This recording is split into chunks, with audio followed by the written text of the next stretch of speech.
Good morning. Good to see everyone this morning. We are in the book of Joshua. I'm going to try an experiment today. I may never do it again, but I really enjoy some aspects of this International English Bible, which was translated partly by some of our brethren. And they're very careful to try to expand upon things where you understand what's going on, and for me, that's been a blessing. So let's begin chapter 5 of the book of Joshua. So Yahweh, and probably in most translations would be the Lord, dried up the waters of the Jordan River in front of the Israelites until they had crossed it, and all the kings of the Amorites west of the Jordan River heard about that. All the Canaanite kings living beside the Mediterranean Sea heard about it too. They were very scared. They had no courage left to fight the invading Israelites. Now, if you turn over to Deuteronomy chapter 2, verse 25, you will see that God said that this is exactly what He was going to do in behalf of His people. So Deuteronomy chapter 2, verse 25, this day I will begin to put the dread and fear of you upon the nations under the whole heaven, who shall hear the report of you and shall tremble and be in anguish because of you. So God's doing exactly that. He's causing them, the people around them, to tremble, their hearts to melt. You may remember that Rahab, as we discussed back, I think Drew covered that in chapter 2, that Rahab said that the hearts of the people had melted. They didn't have any strength left to fight, really. They were terrified of God's people. And mostly you can say that is really the God that did that. The people didn't do that. They hadn't done anything that brought that about. But God had. God's fighting for His people. We're going to see that more clearly later in this chapter. All right, verse 2. At that time, Yahweh, or again the Lord, spoke to Joshua. He said, make flint knives, restore the circumcision of the Israelites. So Joshua made flint knives. Then he circumcised the Israelites at Gibeath Haraloth. All right, circumcision. How important is circumcision? Well, it is vitally important. In fact, you really cannot keep the Passover if you're a male and you're uncircumcised. Look at Exodus chapter 12. That's where Moses wrote down God's instructions regarding the Passover. And as a part of those instructions, observe what God has to say. That's Exodus 12, beginning verse 43. And here's what He told them at that time. And the Lord said to Moses and Aaron, this is the ordinance of the Passover. No foreigner shall eat it, but every man's servant who is bought for money. When you have circumcised him, then he may eat it. A sojourner and a hired servant shall not eat it. In one house it shall be eaten. You shall not carry any of the flesh outside the house, nor shall you break one of its bones. All the congregation of Israel shall keep it. And when a stranger dwells with you and wants to keep the Passover to the Lord, let all his males be circumcised. Then let him come near and keep it, and he shall be as a native of the land, for no uncircumcised person shall eat it. One law shall be for the native born and for the stranger who dwells among you. So anybody that is going to eat of the Passover must be circumcised. That's period. And so God, of all things now, they've crossed the river. You would anticipate as an army that they're expecting to be attacked, because now they're on the side where the Canaanites are. But God says, pause and get ready to worship me. And I want us to see something. We've talked about it a little bit before. I want to underline it again. God is very specific about the worship He desires. He is so specific in the Old Testament. And I want to remind all of us that in, for example, Hebrews chapter 13, when the writer of Hebrews describes Jesus, he says, Jesus Christ the same yesterday, today, and forever. God does not change. People today who want to suggest that all God wants is us to be sincere in what we do and everything's okay, they don't know the God of the Old Testament. And He is also the God of the New Testament. There's no difference in that. So, circumcise, everybody. Getting ready to have a Passover. So, verse 3 of Joshua chapter 5. So Joshua made flint knives. Then he circumcised the Israelites at Gibeath Haraloth. This is why Joshua circumcised the males. After the Hebrew people came out of Egypt, all the men who were old enough to serve in the army died. They died in the desert on the way as they were leaving Egypt. The men who had come out of Egypt had been circumcised, but all those who were born in the desert on the trip from Egypt had not been circumcised. The Israelites had moved around in the desert for 40 years. During that time, all the fighting men who had left Egypt had died. This was because they had not obeyed Yahweh. So Yahweh vowed that they would not see the land, even though this was the land He had promised to give their ancestors. It was a land where abundant food grows. That is why their sons replaced them. But none of the boys who were born during the trip from Egypt had been circumcised. So Joshua circumcised them. One author that I read, and I think I put the note in there for you, said, it was time to acknowledge you no longer belong to Egypt, you belong to the Lord. And circumcision is the way to say we belong to the Lord. It's the way to say we're part of His covenant. Now, it is, again, very important for us as Christians to understand that we too must be circumcised. Now, be careful here, because you may be thinking physically, and that's not what's described in the book of Colossians chapter 2, beginning at verse 12 and going on down to about verse 14. The Apostle Paul says that we're circumcised in baptism, that we cut away the sins of the flesh. We put away that old dead man of sin, and in place of that, we have a new man. You put that with Romans 6, and you see an interesting combination that goes on there. So, do you have to be circumcised to go to heaven? Yes. Physically? No. Spiritually? Yes. That's the answer to the question. All right. So, verse 8 of Joshua 5. After the whole nation had finished being circumcised, they stayed in the camp in their places until they healed. Now, you may remember, if you think back to Genesis, that the sons of Jacob understood that the third day after circumcision, these folk were going to hurt. By the way, even today, when someone's getting ready to have surgery, and I go visit them on the third day, surgery's day 1, day 2, day 3, and I go on that day, and it's not unusual for people to say, boy, I'm hurting. And I'll say, well, that's generally the way it is. The worst day of pain is the third day. And it'll start subsiding after that. It'll start to go away. God just had them stay in camp until they were ready to move forward. Verse 9.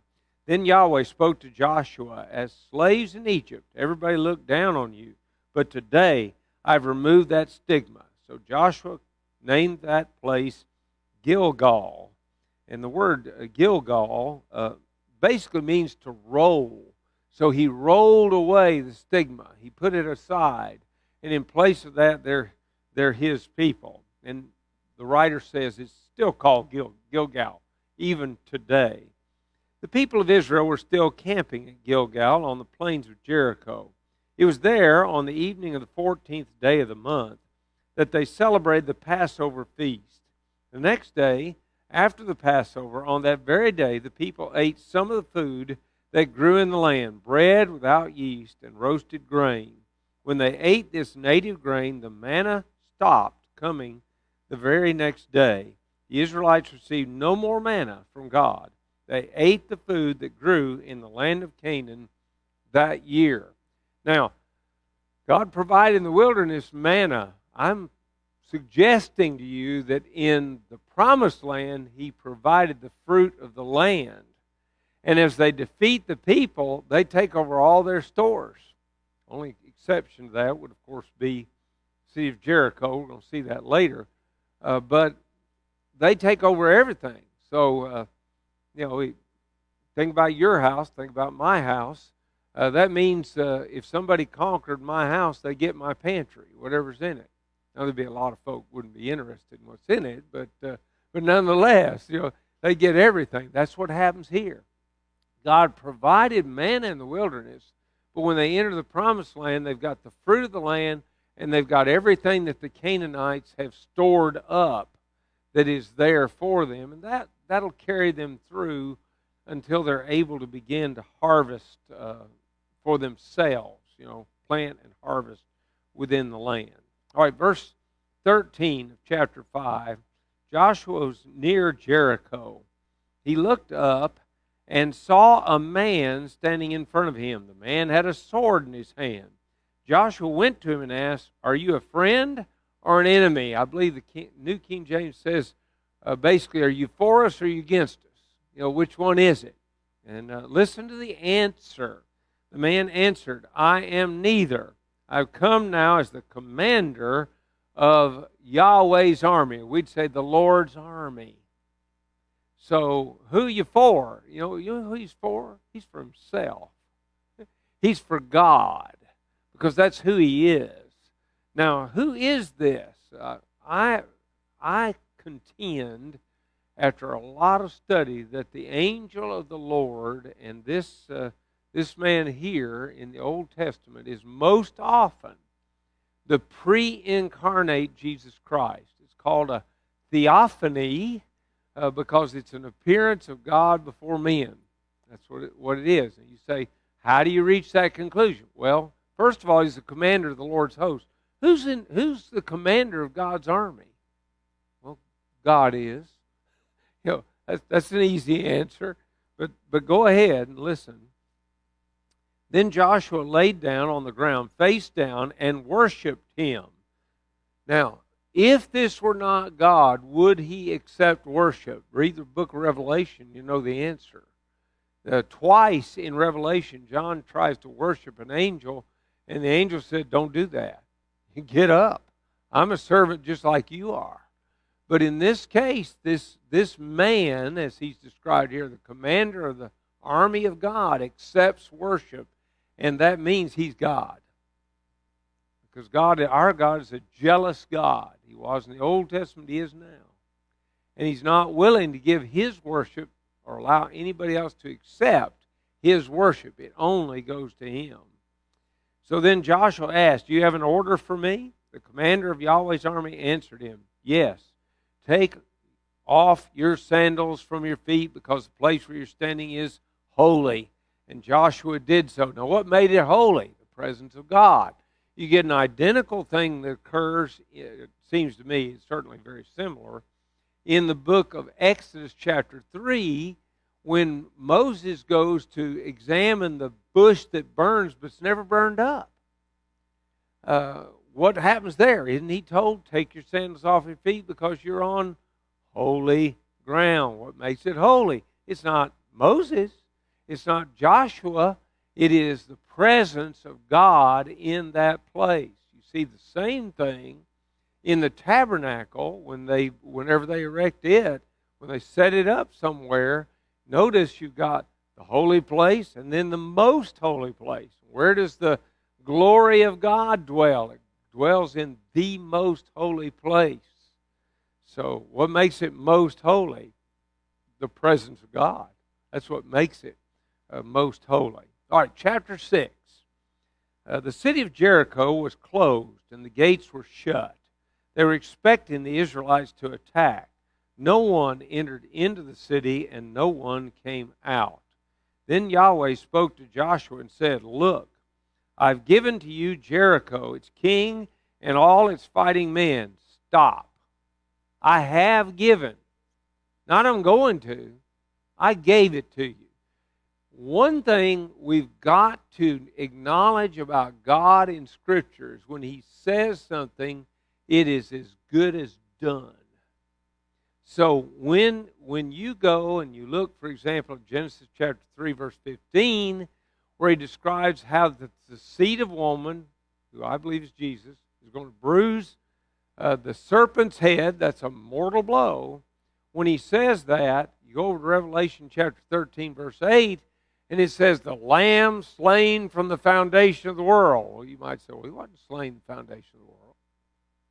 Well, He wasn't, as far as actual, literal being slain. But in the mind of God, it was done. Once He says it's happened, going to happen, it's done. It's finished. I wish that, and I hope that people know me as that kind of person. If I say, I'm going to do this, it's going to happen. Now, I will tell you, I've got a little trick to help me with that. People come to me and say, tomorrow will you do X, whatever it is? And I'll say, I will, but you got to call me. Or you got to text me. Or whatever. I remember vividly some years ago, some fella from a church, I think in Tennessee, it doesn't really matter. He came up to me at some lectureship program. He said, hey, when's your next opening? We want to have you come to a meeting. I told him, whenever it was. And he said, okay, I got you down. I'm going to put you down. I said, look, if you don't send me an email, then this conversation never happened. So he came up to me the year that he thought I was coming. He came up to me at another lectureship program and said, hey, you're going to be at our place for a meeting this year. And I said, I don't think so. And he said, yeah, you remember the conversation? And he reminded me. I said, oh, yeah, I do remember that conversation. Do you remember how I ended that conversation? I said, if you don't send me an email, this conversation never happened. And he said, oh, I do remember that. So he had to wait 3 or 4 more years before I could go. We need to be like God as best we can. We're not going to succeed all the time. But when we make a commitment to somebody, we need to live up to it. And if you can't live up to it, take the time to call them or something and say, hey, I've got a problem. I can't do what I promised you I was going to do. I'm sorry. You know, we ought to be a people of our word because we follow a God who is a person or a God of His word. Okay, anyway, he goes ahead from there. Verse 3 of chapter 6. March around the city with all your army once each day. Do this for 6 days. Have 7 priests carry 7 trumpets made from the horns of male sheep. Tell them to walk in front of the holy chest. We call it the Ark of the Covenant. On the 7th day, you must march around the city 7 times. On that day, tell the priests to blow the trumpets as they march. Then they must blow one long blast on the trumpets. When you hear that sound, have all the people shout extra loud. Then the walls of the city will fall down flat, and each soldier of the army will charge straight ahead into the city. Now, here is what I would ask everybody to do. Tell me one instance in all of military history, other than this one instance where that was the plan to make a city wall fall. Never happened. What's the point? God did it. God did it. That's the point. He's letting His people know that they're not, ignorant. They may not have been in many battles yet. That's true enough. But they're not ignorant. It is not typically the case that you just walk around the walls of a city once a day for 6 days, and the 7th day 7 times, blow trumpets, make a great shout, and the walls fall down. It just doesn't work that way. But when God's in charge, it does. And what we're going to see, not so much, in this quarter, but also in coming quarters, when we get into the book, for example, of Judges, that God sets things up over and over again to show that He did it, that He is in charge. He's responsible. And we, I think, need to acknowledge that more than we do. What we have comes from God. Whatever it might be, it comes from God. Now, He may use the agency of men to give it to us. He's done that on other occasions. But what we have comes from God. All right, any questions or comments up until now?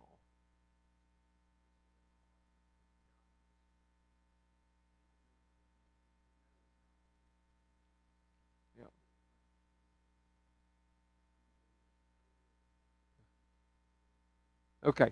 All right.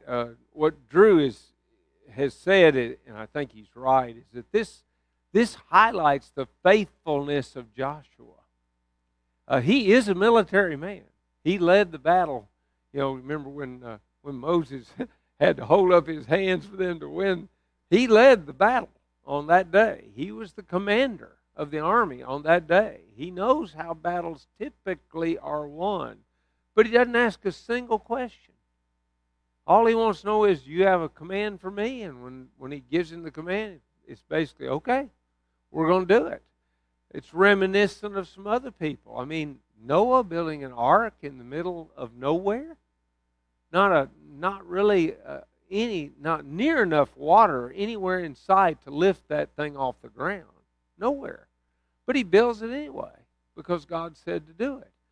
Abraham being asked or told by God, offer your son. You know, Abraham, as far as the text is concerned, asked no questions.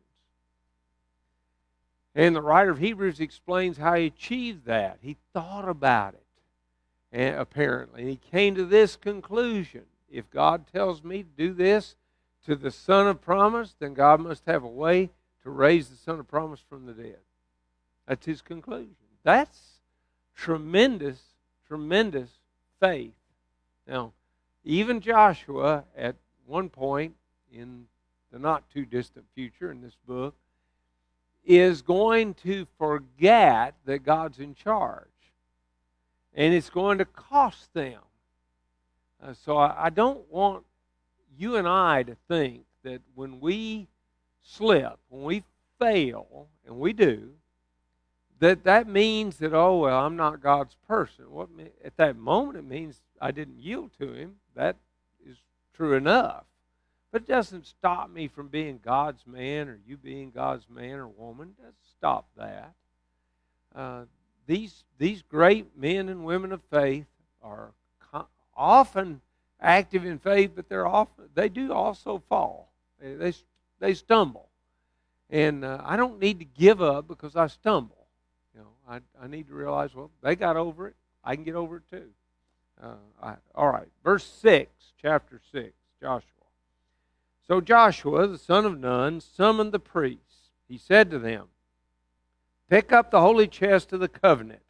Let 7 priests carry the 7 trumpets and march in front of the holy chest. Then Joshua commanded the people, now go, march around the city. Soldiers with weapons should pass on ahead of the holy chest of Yahweh. Actually, as we read on, we'll discover they're in front of it and they're behind it.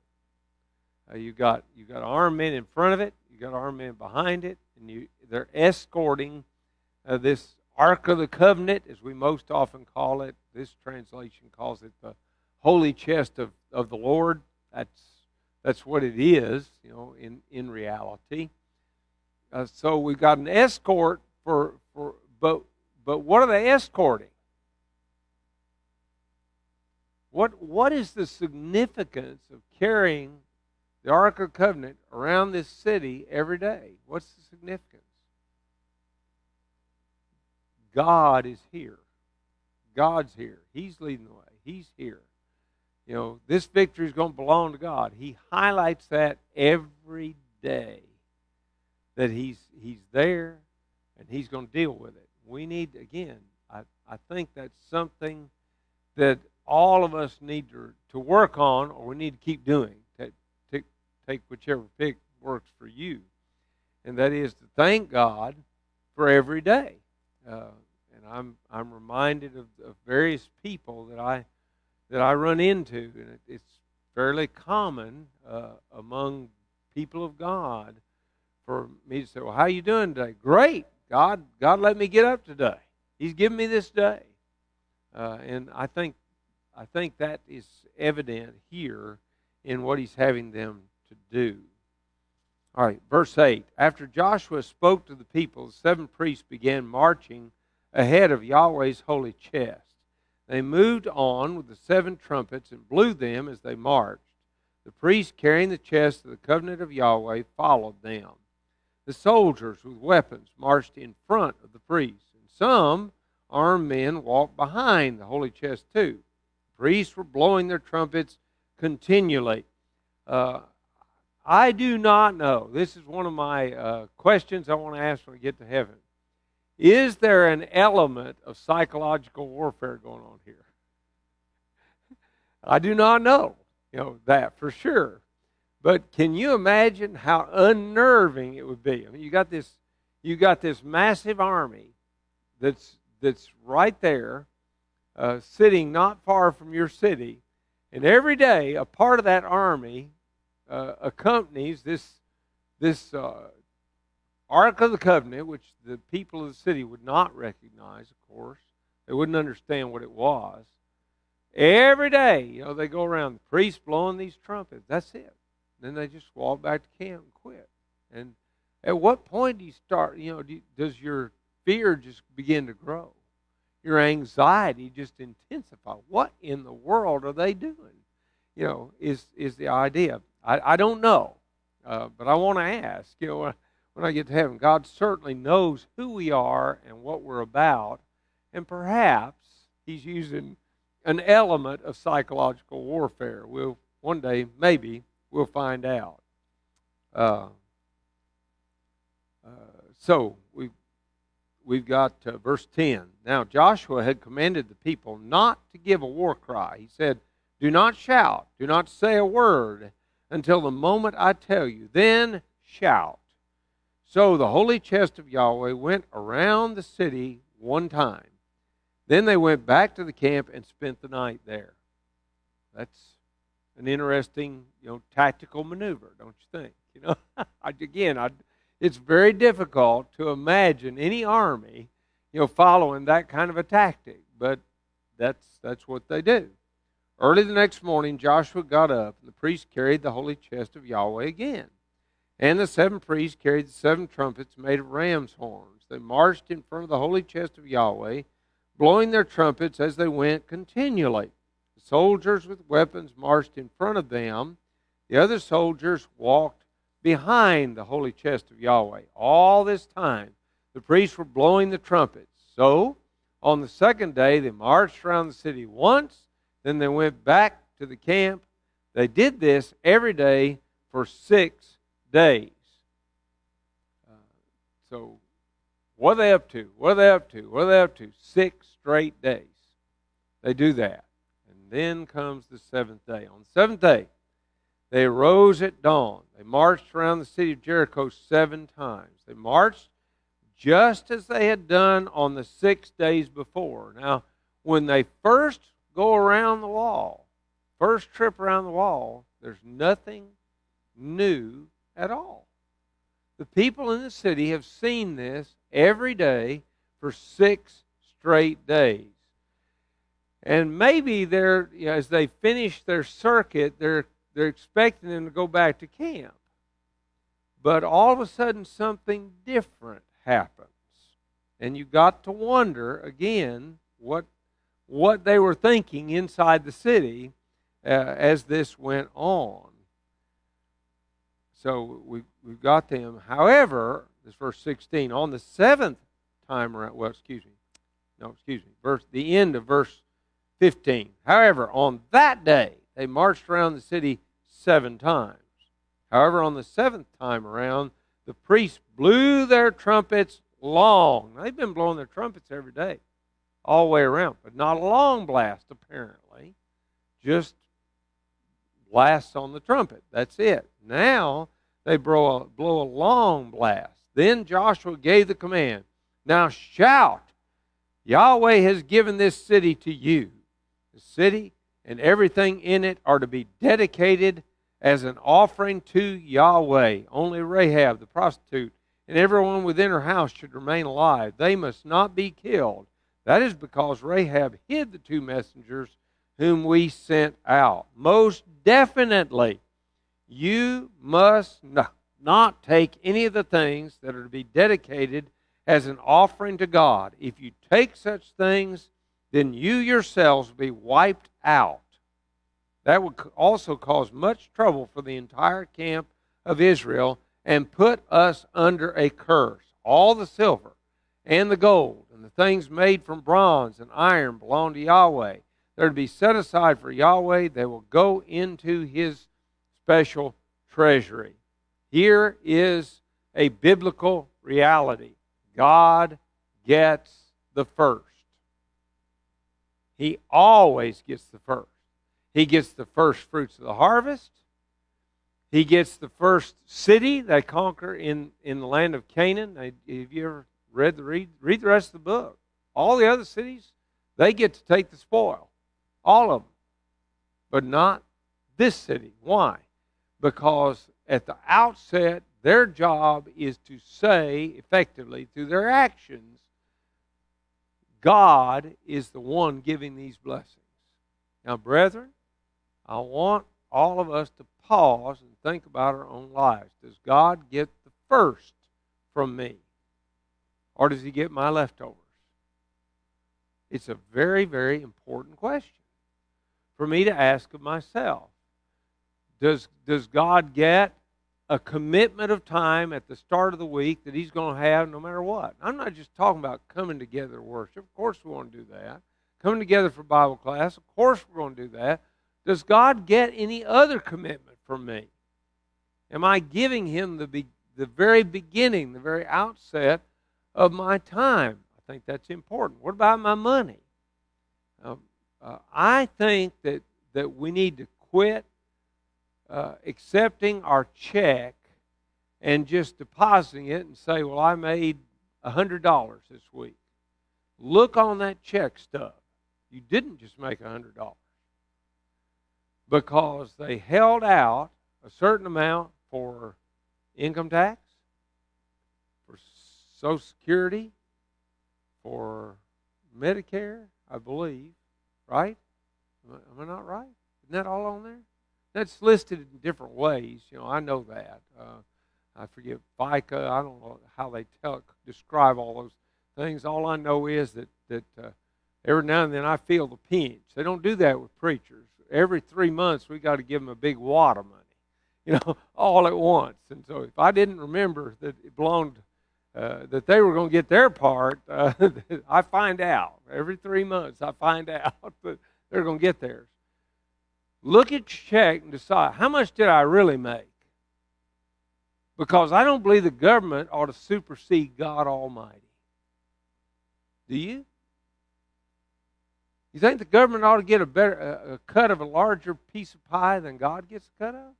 Who gave you the pie? Let me promise you this, it was not the government.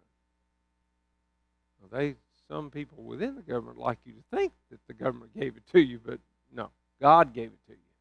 And that's very important. So God gets the first. Now, one of the writers, and I wrote this in the notes, observes that very, very often at the outset of a new relationship with God, Satan tempts the people of God. How does he do it? He invariably does it by trying to get people to not give God what belongs to Him. What about Cain? What was wrong? His sacrifice wasn't as God directed. Now, what did God direct? Well, I don't really know. But I know this, He didn't do it. Whatever it was, He didn't do it. If you get to the New Testament, what's the first act of discipline in the New Testament that we're aware of? Yeah, Ananias and Sapphira, right? And what happened? They were dishonest with what they were giving to God.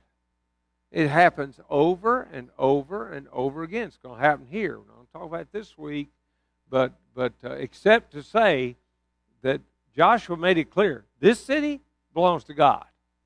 destroy everything except the metal. God gets all the metal. I just know that's the case. That's the way it works. Why is it that the case? Well, I honestly don't totally know. I just know it belongs to Him. And if He wants it, let Him have it. That's the way it should have been. But we'll find out next week that was not the way it was. All right, verse 20. When the priests blew the trumpets long, and the people heard that, people did shout. When the trumpets blasted and the people shouted extra loud, the walls collapsed. And each soldier of the army ran straight ahead into the city. The Israelites seized Jericho. Now, there's only one way those walls could collapse. That is, God did it. That's the only way. And so each man runs straight ahead in front of him. There are a lot of coaches in football wish they could teach their guys that. You stay in your spot. Cover your hole. Don't let somebody through there. If you're on the offensive line especially, that's what you got to do. Stay in your spot. Well, these fellows all straight ahead, take the city. That's what they did. They completely destroyed every living thing in the city. They killed every man and woman, even the young people and the old people. They killed all the cattle, the sheep, and the donkeys too. Joshua told the two men who had spied out the land, go into the prostitute's house and bring her out, and bring out all of her relatives who are with her. Do this because of the oath which you swore to her. So the two young spies went into that house and brought Rahab out. They also brought out her father and her mother and her brothers and all those persons who were with her. They put her entire family in a safe place outside the camp of Israel. Why? Because she demonstrated faith in God. That's exactly the argument that's made by James in James chapter 2. Rahab demonstrated faith. Did she have sin in her life? Well, I think that's pretty easy to conclude she did. She had sin, but she proved faithful when she understood who God was and committed herself to Him. And for that reason, she is spared, of course, in addition to the oath. Then the Israelites burned the whole city and everything in it. However, they did not burn the silver or the gold or the things made of bronze or iron. They put these things into the treasury of the holy tent of Yahweh. We call it the tabernacle. Joshua spared Rahab the prostitute, her family, and all those individuals who belonged to her. This was because Rahab hid the messengers whom Joshua had sent to spy on Jericho. Rahab still lives among the Israelites today. Now that tells me that this, roughly when this book was written. I don't know exactly, but roughly it's written sometime either in the lifetime of Joshua or pretty immediately following. That you could make that kind of a statement. Now, if you study Rahab, and we did look at her previously, don't forget that she ends up in the lineage of Christ. Her faith is rewarded in ways that are beyond human expectation. She is rewarded. All right, verse 26. Then Joshua made this solemn prediction. He said, anyone who tries to rebuild this city of Jericho will be punished by a curse from the presence of Yahweh. The man who lays the foundation of the city will lose his oldest son. The man who sets up the gates will lose his youngest son. So Yahweh was with Joshua, and Joshua became famous throughout all the land. By the way, that specific prophecy is fulfilled. You can find the fulfillment of it in the book of Kings. Let's see, 1 Kings chapter 16, verse 34. The city is set up. And this is about, 500 plus 550 years later that this takes place, but it's fulfilled. And when it's fulfilled, the man loses his firstborn when he begins to build, and he loses his youngest when he finishes, when he sets the gates of that city. God does exactly what He says that He will do. So tremendous lesson. To me, the most important thing for me to come to the realization of is God owns it all. God provides everything I need. Those two things go together, and they stand out in this chapter. And He does it for them in ways He will not do it for me. There's miracles involved, but nonetheless, He will work for me. He does work for me, blesses me. He blesses all of us, and we need to acknowledge that, which Israel should have done as well. Okay, last week I didn't ask for a show of hands to see who all had talked to someone about the Bible or Jesus, or just invite them to be with us. But this week, if you do not mind, please, and you could have done this by sharing the things that we put online. And by the way, I noticed some of you did that. You can look and see who shared at the end of any day. How many people talked to somebody about the Lord or the church this week? Oh, so much better. This is far better. And we want to keep that up. All right. Very good. Very good. Okay. Let me ask you this week to add one small thing. Take a card. You can take one of these white cards on the pew in front of you and write down the name of at least one person you want to see in heaven. Just at least one. Preferably more. Now, what I want you to do with these cards, I want you all to fill Derek's pockets. Write on that card the name of a person. If you have a little bit of contact information, fine. I promise you, I know Derek. He's not going to, in any way, damage your relationship with that contact information. He may call you and talk to you about, okay, how can I help you approach this? He may do that. But let's begin. Let's be, how would you say, intentional about this sign up here. Let's be intentional about just one more soul saved. What soul do you want to save? And I believe every one of us has got at least one soul that we want to save. And so let's do all we can to work on that for the coming week. And listen, don't let Derek leave here today without his pockets full. Write down names, on those cards and hand them to him, and say, now Gary said you're supposed to put that in your pocket, and we'll get started on that. We're going to we got a great event planned in June, the week after Vacation Bible School. It is a personal evangelism seminar. I hesitate to call it that because I'll tell you what he's going to do. He's not going to tell you you've got to do anything his way. All he's going to say is, let's get on fire for the Lord. We need that. Every now and then I need somebody to light a fire under me. What about you? So I'll go back and do what I'm supposed to. All right. Thank you.